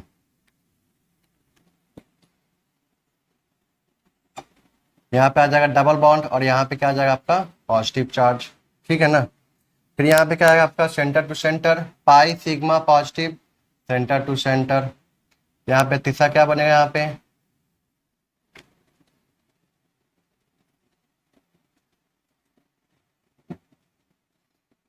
यहाँ पे आ जाएगा डबल बॉन्ड और यहाँ पे क्या आ जाएगा आपका पॉजिटिव चार्ज। चेक कीजिए यहाँ पे कितना बना, 3 बना। अब यहाँ पे दोबारा अगर हम लोग करेंगे पाई सिग्मा पॉजिटिव, ठीक है ना, और ऐसे करेंगे तो यहाँ पे आ जाएगा पॉजिटिव चार्ज, तो वापस ये बन जाएगा। क्लियर है, तो दोबारा हमें नहीं बनाना है, ठीक है ना। ये तीनों के तीनों क्या है, डिफरेंट है। अरे बात समझ में।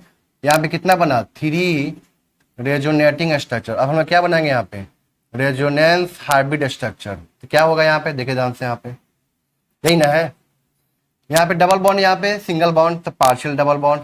सब में आ जाएगा क्या, पार्शियल डबल बॉन्ड। ऐसे देखे ध्यान से, यहाँ पे क्या आ जाएगा, delta positive, delta positive, delta positive. तो दिक्कत यहाँ तक क्लियर है। यहाँ पे चेक कीजिए, पाई सिग्मा पॉजिटिव,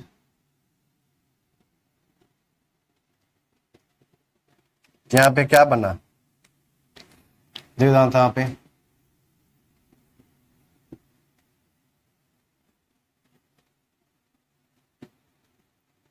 यहाँ पे आ जाएगा पॉजिटिव चार्ज, ठीक है। फिर यहाँ पे करेंगे हम लोग पाई सिग्मा पॉजिटिव चार्ज, तो यहाँ पे क्या बनेगा,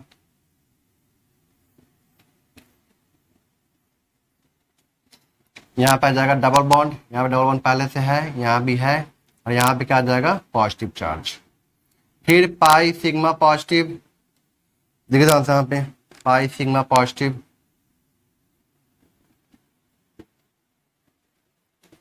यहाँ पे क्या बन गया आपका,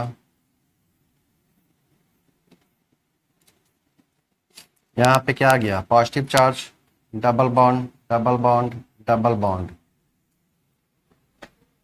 पाई सिग्मा पॉजिटिव,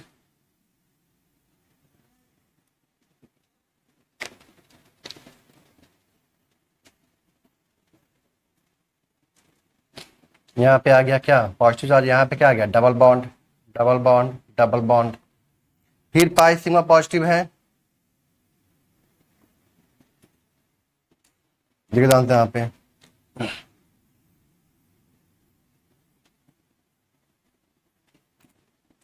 यहाँ पे डबल बॉन्ड, यहाँ पे डबल बॉन्ड, डबल बॉन्ड, और यहाँ पे क्या आ जाएगा पॉजिटिव चार्ज। फिर पाई सिग्मा पॉजिटिव है, चेक कीजिए,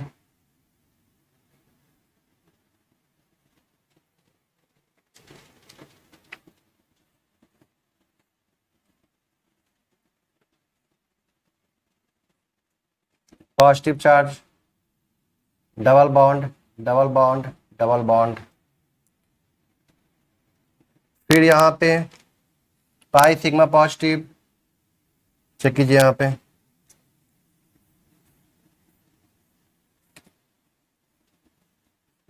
positive charge, double bond, double bond, double bond. देखिए ध्यान से, ये और ये क्या हो गया, सेम हो गया, इसलिए हम इसको काउंट नहीं करेंगे।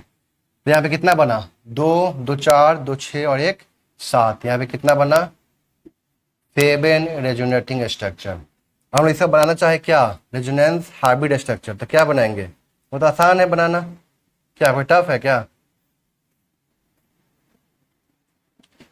पूरे रिंग में क्या आ जाएगा, पार्शियल डबल बॉन्ड आ जाएगा। यहाँ पे क्या आ जाएगा, डेल्टा पॉजिटिव, सारे एटम पे क्या आ जाएगा, डेल्टा पॉजिटिव आ जाएगा। चेक कीजिए, डेल्टा पॉजिटिव।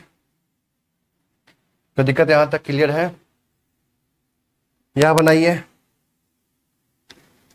पाई सिग्मा पॉजिटिव, रेजोनेंस किया यहाँ पे, बताइए यहाँ पे क्या बनेगा,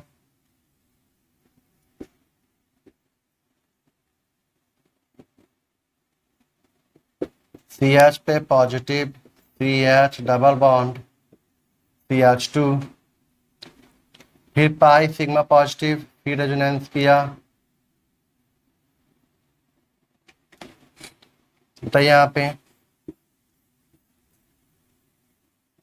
डबल बॉन्ड, CH, CH2, यहाँ पे आ गया पॉजिटिव, फिर रेजोनेंस किया, तो यहाँ पे क्या बना, CH single bond, CH double bond, CH2 double bond, double bond यहाँ पे आ गया, फिर यहाँ पे आ गया पॉजिटिव चार्ज, फिर डबल बॉन्ड, ठीक है। फिर यहाँ पे आ गया पाई सिग्मा पॉजिटिव, रेजोनेंस किया यहाँ पे, करने आ रहा है ना, कोई दिक्कत नहीं है ना। CH single bond, CH double bond, CH2 double bond, positive charge, double bond double bond, ठीक है। फिर पाई सिग्मा पॉजिटिव, ठीक है ना। फिर आ गया यहाँ पे, तो यहाँ पे क्या बना, CH पे positive charge, CH double bond, CH2 double bond double bond double bond. क्या एक और बनेगा अभी यहाँ पे चेक कीजिए।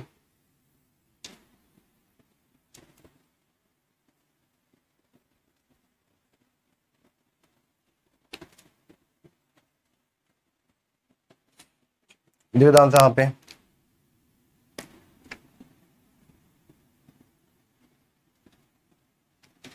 तो यहाँ पे क्या बनेगा,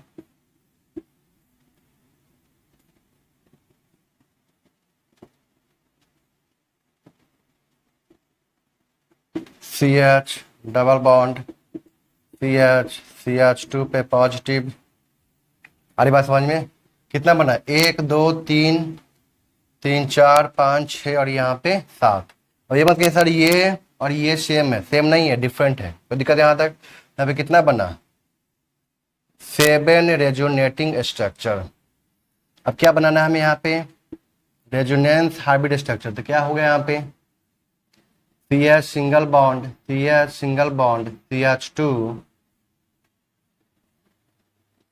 ठीक है यही ना।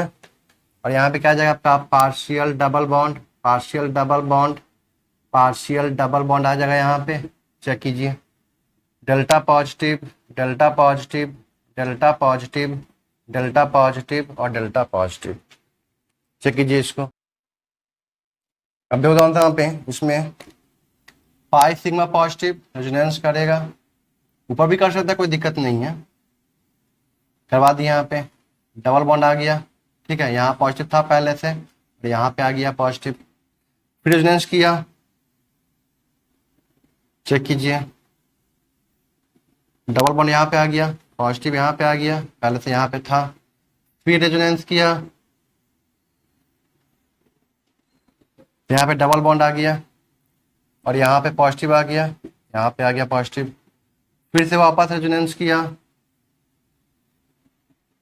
हम लोग रेजोनेंस तब तक करवाते रहेंगे जब तक कि सेम स्ट्रक्चर नहीं मिल जाए।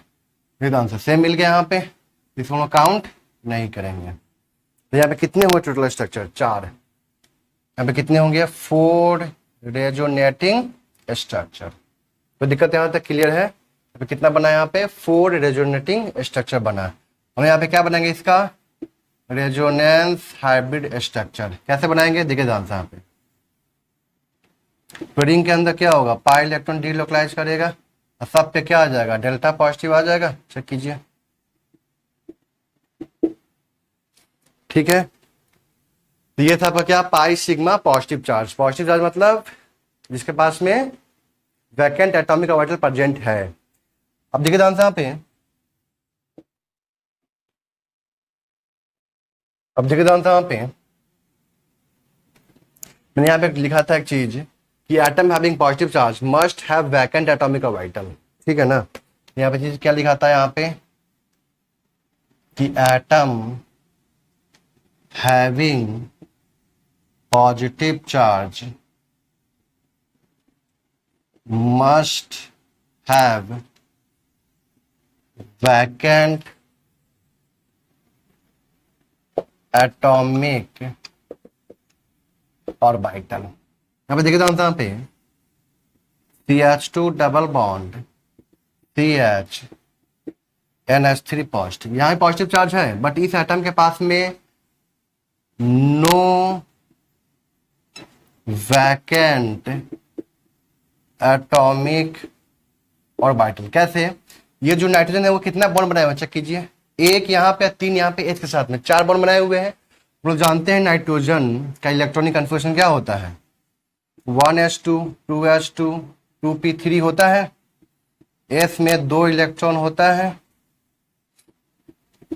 P में 3 होता है, ठीक है ना, क्लियर है। अब यहाँ पे ये क्या किया है, बॉन्ड बनाए हुए हैं यहाँ पे, 1 2 3।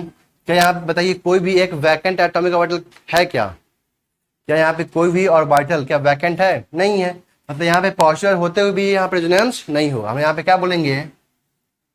No resonance. कोई दिक्कत यहाँ तक क्लियर है?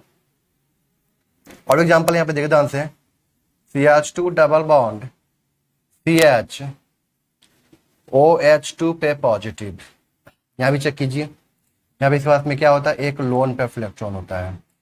तो यहाँ भी ये भी इसका क्या होगा हाइब्रिडेशन? बताइए इसका क्या होगा हाइब्रिडेशन? sp3 होगा। यहाँ पे चेक कीजिए, 3 बॉन्ड हो गया और एक क्या है? लोन पे इलेक्ट्रॉन। तो 3+1, तो इसका सम क्या हो जाएगा? 4, मतलब क्या हो जाएगा? sp3। हम यहाँ पे क्या बोलेंगे कि नो वैकेंट एटॉमिक ऑर्बिटल। इसके पास में कोई वैकेंट एटॉमिक ऑर्बिटल नहीं है, ठीक है ना? तो यहाँ पे देखिए ध्यान से, यहाँ पे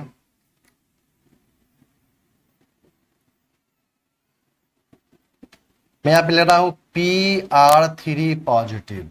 अब चेक कीजिए, क्या फॉस्फोरस के पास में डी ऑर्बिटल होता है खाली? फॉस्फोरस के पास में डी ऑर्बिटल होता है खाली, तब वहां पे वो रेजोनेंस कर जाएगा। फिर हम लोग बोलेंगे कि phosphorus have vacant D orbital, so resonance will take place in this molecule। तो दिक्कत यहां तक, इसमें रेजोनेंस हो जाएगा क्योंकि इस बात में क्या है? वैकेंट एटॉमिक ऑर्बिटल है। कौन सा? डी वाला। यहाँ पे ले लिया हम लोग क्या? Sr2 पे पॉजिटिव, Sr2 पे पॉजिटिव। इसके पास में क्या होता है? D orbital. क्योंकि ये सब जो एलिमेंट है वो थर्ड पीरियड का एलिमेंट है, ठीक है ना? तो इसके पास में क्या होता है? डी ऑर्बिटल होता है। और ये जो नाइट्रोजन एंड ऑक्सीजन, ये जो एलिमेंट है वो सेकेंड पीरियड का एलिमेंट है, उसमें तो डी ऑर्बिटल तो होता ही नहीं है। उसमें सिर्फ कहां तक होता है? पी तक होता है। इसलिए इसका भी स्टेटमेंट सेम, ठीक है ना? फॉस्फोरस बोल दीजिए and sulphur have vacant d atomic orbital, so resonance will take place in this molecule. कोई दिक्कत यहां तक क्लियर है? तो मैं आपको यहां पे एक क्वेश्चन दिया, CH2 डबल बॉन्ड CH और Pr3 पे पॉजिटिव। पूछा क्या यहाँ पे रेजोनेंस होगा? तो बिल्कुल हुआ, करवाइए रेजोनेंस। पाई सिग्मा पॉजिटिव चार्ज, रेजोनेंस करवा दी। यहाँ पे क्या बना? यहाँ पे CH2 पे positive charge, single bond CH double bond Pr3। Phosphorus यहाँ पे 5 बॉन्ड बना रहा है, बना सकता है ना? पता है ना आपको? PCl5 होता है लेकिन NCl5 नहीं होता है। ये सब पता होगा आप लोगों को, केमिकल बॉन्ड में सब पढ़ते हैं हम लोग। क्योंकि NCl5 क्यों नहीं होता है? क्योंकि उसके पास में, नाइट्रोजन के पास में कोई डी ऑर्बिटल नहीं होता है, इसलिए वहां पे NCl5 नहीं बनता है। लेकिन PCl5 बन जाता है क्योंकि वहां पे फॉस्फोरस के पास में डी ऑर्बिटल खाली रहता है, इसलिए यहाँ पे फॉस्फोरस 5 बॉन्ड का फॉर्मेशन कर सकता है।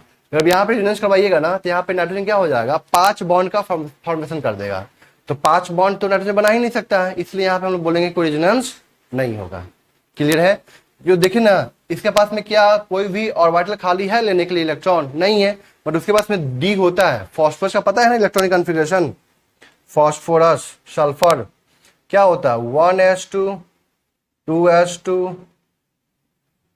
2p6 3s2 3p3 और 3d0 होता है। ये बात आपको पता होना चाहिए, ठीक है ना? इसलिए वहां पर रेजोनेंस हो जाएगा। क्लियर है? तो यहाँ पे क्या बोला कि atom having positive charge must have vacant atomic orbital. Clear यहाँ तक? यहाँ पे कि कहां पे रेजोनेंस होगा, कहां पे नहीं होगा। OH2 positive,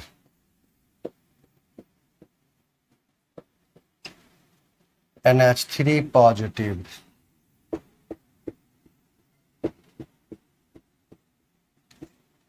Pr3 positive,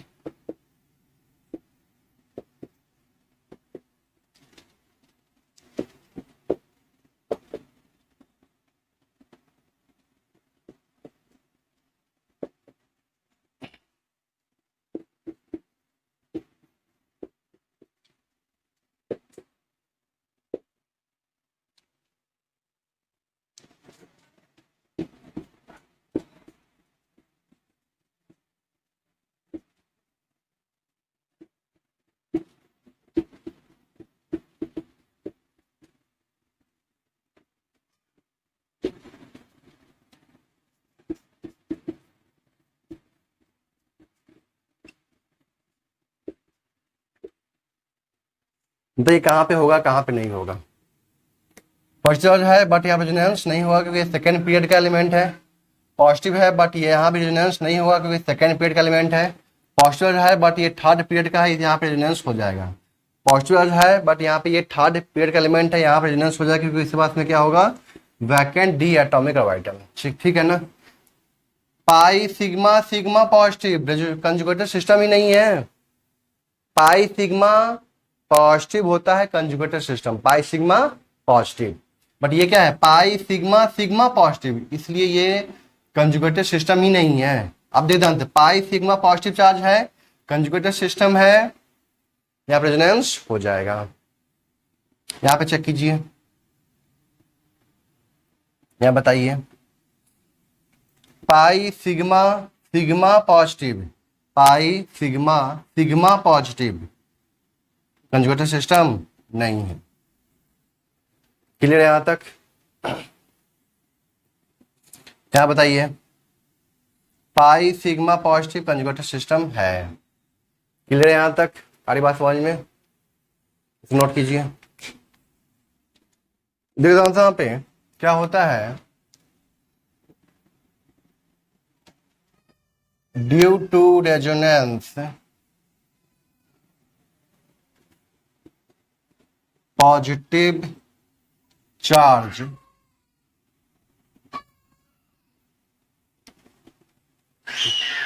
due to resonance positive charge gets distributed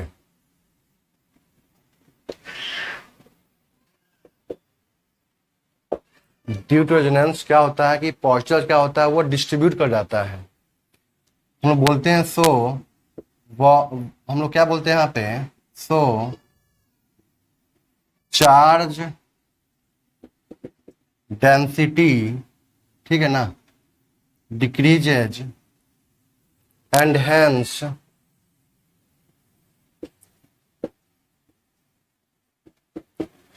stability increases. Resonance के कारण क्या होता है कि पॉजिटिव क्या होता है, वो डिस्ट्रीब्यूट कर जाता है। ठीक है, देखते हैं हम लोग जस्ट यहाँ पे बहुत सारे आइटम पहुंच जाता है positive charge, partial positive partial positive partial positive पहुंच जाता है। इसलिए यहाँ पे क्या होता है कि चार्ज डेंसिटी क्या होता है, वो डिक्रीज करता है और उसका स्टेबिलिटी क्या होता है, इंक्रीज कर जाता है। ठीक है ना, ये एक पॉइंट है यहाँ पे। दूसरा देखे जाए यहाँ पे,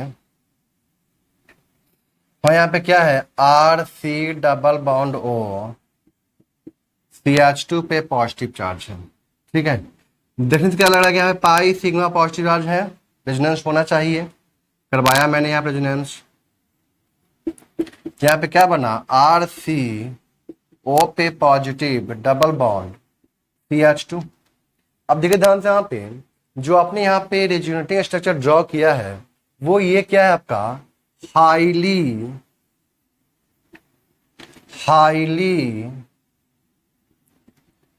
अनस्टेबल। इतना ज्यादा अनस्टेबल है, क्यों, because positive charge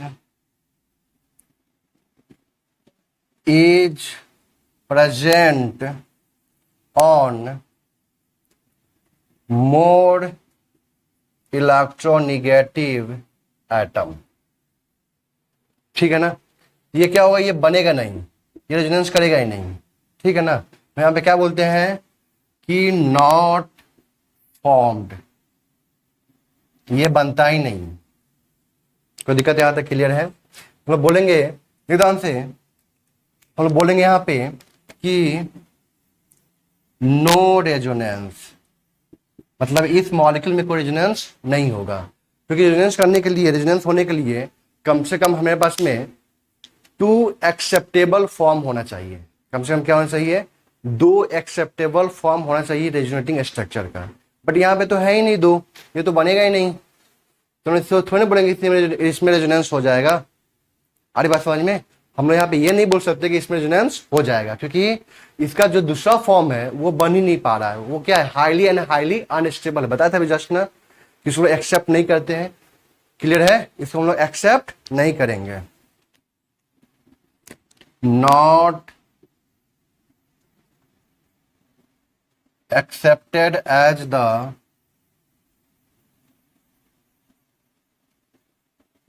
resonating structure। इसको हम लोग एक्सेप्ट नहीं करेंगे एज ए रेजोनेटिंग स्ट्रक्चर, क्योंकि ये क्या है, हाईली अनस्टेबल चीज है। और ये बात समझ में यहां तक क्लियर है? इसको आप लोग नोट कीजिए। एक तीसरा पॉइंट मैं यही बता देता हूं कि अगर बेंजीन है यहाँ पे, ठीक है, और यहाँ पे पॉजिटिव चार्ज, देखने से क्या लग रहा है कि सर पाई सिग्मा पॉजिटिव रेजोनेंस होना चाहिए। करवा कर देख लेते हैं। अगर रेजोनेंस हुआ तो सोचिए यहाँ पे क्या होगा, परले आ जाएगा यहाँ। सोचिए ये कार्बन क्या हो गया, sp हो गया। sp का मतलब होता है 180 डिग्री। क्या ये 180 डिग्री मेंटेन कर पाएगा? कभी नहीं कर पाएगा, इसलिए ये रेजोनेंस नहीं करेगा। क्लियर है? ये कार्बन क्या हो जाएगा, sp हो जाएगा ना। सोचिए ना, ये दोनों दोनों पाई बॉन्ड है और ये दोनों सिग्मा बॉन्ड है, तो दो हो गया यहाँ पे क्या, सिग्मा बॉन्ड। तो यहाँ पे हम लोग क्या बोलेंगे सर, हाइब्रिडेशन sp बोलेंगे। sp का कितना होता है, बॉन्ड एंगल 180 डिग्री होता है बॉन्ड एंगल, तो संभव ही नहीं है। इसका मतलब क्या हुआ कि यहाँ पे हम लोग क्या बोलेंगे कि positive charge will not participate in the resonance. मैं यहाँ पे क्या बोलेंगे कि positive charge will not participate in resonance. अब देखो ध्यान से, यहाँ पे ये बेंजीन रिंग है, तो बेंजीन रिंग और ये पॉजिटिव चार्ज रेजोनेंस से पार्टिसिपेट नहीं कर रहा है, तो आखिर ये पॉजिटिव चार्ज किस ऑर्बिटल में प्रेजेंट है? अभी तो जो पढ़ रहे थे उसमें जो पॉजिटिव चार्ज था वो किस में प्रेजेंट था, प्योर p एटॉमिक ऑर्बिटल में, याद है ना। sp2 हो रहा था, sp2 हो रहा था, देखिए ध्यान से, वहां पे CH2 double bond CH, CH2 पे पॉजिटिव चार्ज, ये क्या था आपका sp2 था। तो यहाँ पे क्या था, एक p एटॉमिक ऑर्बिटल था जो परपेंडिकुलर था, वहां पे बताते हैं ऐसा चीज, तो वहां पे रेजोनेंस कर पा रहा था। क्लियर है? तो पॉजिटिव चार्ज था वो किसमें प्रेजेंट था, प्योर p एटॉमिक ऑर्बिटल में। बट यहाँ पे जो पॉजिटिव जो होता है ना प्रेजेंट, वो किस में होता है आपका, sp2 में। ये किस में होता है आपका, sp2 हाइब्रिड ऑर्बिटल में। अब सोचिए क्यों, और सोचिए अगर ये p एटॉमिक ऑर्बिटल में प्रेजेंट होता, सोचिए अगर ये p एटॉमिक ऑर्बिटल में प्रेजेंट होता तो रेजोनेंस कर जाता। पाई सिग्मा पॉजिटिव चार्ज, हम जानते हैं ना कि D location of the pi electron in the parallel p atomic orbital. तो ये भी, ये जो दोनों होगा वो, अगर ये प्लेनर मॉलिक्यूल है तो ये दोनों पाई ऐसे होगा, ओवरलैपिंग किया, और यहाँ पे क्या है p एटॉमिक ऑर्बिटल, ये भी ओवरलैपिंग करता है यहाँ पे। बट एक्चुअली ये जो पॉजिटिव चार्ज है वो किस में है, sp2 हाइब्रिड ऑर्बिटल में। क्यों, सुनिएगा ध्यान से। यहाँ पे ये कार्बन में क्या, एक s होता है वैलेंस शेल में और 3 p होता है, ठीक। तो एक p से क्या कर लिया, वो पाई बॉन्ड का फॉर्मेशन कर चुका है। एक p से क्या कर लिया, वो पाई बॉन्ड का फॉर्मेशन कर लिया। अब यहाँ पे कितना बचा, p, 2 p बचा ना, ठीक है ना। अब सोचिए एक p में अगर पॉजिटिव चार्ज होता तो बचा यहाँ पे एक p। देखिए ध्यान से, 3 p था, 3 p में से एक p ने क्या किया, पाई बॉन्ड का फॉर्मेशन कर लिया। इस कार्बन का एक p इस कार्बन के p के साथ ओवरलैपिंग किया, साइडवेज ओवरलैपिंग किया, और यहाँ पे क्या बन गया, पाई बॉन्ड का फॉर्मेशन हो गया। तो इसका एक p तो चला गया, बचा इसके बाद में कितना p, 2 p, px and py। अब सोचिए कि अगर एक p में पॉजिटिव चार्ज होता तो बचा यहाँ पे कितना, एक p। अरे बात समझ में, तो एक p और एक s दोनों अगर हाइब्रिडाइजेशन में पार्टिसिपेट करता तो sp बनता, और ये sp होता तो क्या हो जाता, लीनियर, मतलब मॉलिक्यूल ही खत्म हो जाता वहां पे। तो संभव तो नहीं है। लीनियर मतलब क्या, 180 डिग्री और मेंटेन करना पड़ता वहां पे, जो बेंजीन रिंग के लिए संभव नहीं है। फिर इसलिए यहाँ पे क्या हुआ, यहाँ पे ये जो कार्बन है ना, एक S और 2 P को मिलाया साथ में, एक S और 2 P को मिलाया साथ में, और बना दिया क्या, 3 sp3 बना दिया, 3 sp3 बना दिया। तो 2 sp3 से 2 सिग्मा बॉन्ड का फॉर्मेशन हो गया। सिग्मा बॉन्ड कैसे बनता है पता है ना, हाइब्रिड ऑर्बिटल के ओवरलैपिंग से बनता है सिग्मा बॉन्ड। तो यहाँ पे 2 सिग्मा बॉन्ड बना दिया क्या, sp2 हाइब्रिड ऑर्बिटल के ओवरलैपिंग से। बचा एक sp2, तो एक sp2 बचा यहाँ पे, तो उसमें कौन प्रेजेंट हो गया, पॉजिटिव चार्ज प्रेजेंट हो गया। और जब sp2 हो गया तो उसका बॉन्ड एंगल कितना हो जाएगा, 120 डिग्री हो जाएगा। मतलब ये बॉन्ड एंगल 120 डिग्री, ये 120, ये 120, ऐसे करके। तो ये जो है, ये बॉन्ड एंगल की बात करें हम लोग, तो ये जो है ना आपका क्या है, 120 डिग्री का बॉन्ड एंगल है, मेंटेन है, यहाँ पे कोई स्ट्रेन वगैरह नहीं है। बट यहाँ पे तो ये तो खत्म हो गया मॉलिक्यूल। तो उसको देखिए, इसलिए ध्यान रखना है कि बेंजीन रिंग के ऊपर अगर पॉजिटिव चार्ज हो, निगेटिव चार्ज हो, बेंजीन रिंग के कार्बन एटम के ऊपर पॉजिटिव चार्ज हो, निगेटिव चार्ज हो या फ्री रेडिकल, बताऊंगा आगे मैं। पॉजिटिव चार्ज है, अभी पॉजिटिव बता दिया मैंने, free radical and negative charge आगे बताऊंगा। अगर होता है तो वो कभी भी रेजोनेंस में पार्टिसिपेट नहीं करता है, और उसका जो हाइब्रिडाइजेशन होगा उस कार्बन एटम का, ऑलवेज क्या होगा आपका sp2, ऑलवेज क्या होगा आपका sp2। इसका मतलब क्या हुआ कि जो पॉजिटिव चार्ज है, निगेटिव चार्ज है, फ्री रेडिकल है, वो सब के सब किस में प्रेजेंट होंगे, आपके sp2 हाइब्रिड ऑर्बिटल में प्रेजेंट होंगे, ना कि p एटॉमिक ऑर्बिटल में। इसे ध्यान रखना कि बेंजीन के ऊपर कोई भी चार्ज हो, पॉजिटिव चार्ज हो, निगेटिव चार्ज हो या फ्री रेडिकल हो, ठीक है ना, वो कभी भी रेजोनेंस में पार्टिसिपेट नहीं करता है, कभी नहीं करता है। क्लियर, यहां तक कोई दिक्कत? अब हम लोग नेक्स्ट क्लास में पढ़ेंगे, ठीक है, यहां तक नोट कर लीजिए।